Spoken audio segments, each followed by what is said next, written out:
धर्मावर होत नाही. मतदान त्याला केलं जातं जो काम करतो.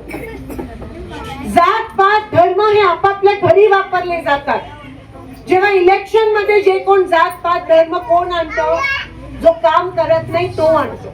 आणि जेव्हा तुम्ही त्याला मतदान करता भारतीय जनता पक्षाला, तेव्हा तुम्ही देशाला वाट लावताय, देशाचं वाटोळं करताय. जेव्हा तुम्ही बीजेपीला मतदान करता त्याचा अर्थ तुम्ही रक्ताच्या राजकारणाला मतदान करता का? जेव्हा तुम्ही बीजेपीला मतदान करता तेव्हा तुम्ही भांडण लावणाऱ्या लोकांना मतदान करता, मदत करणाऱ्या लोकांना नाही.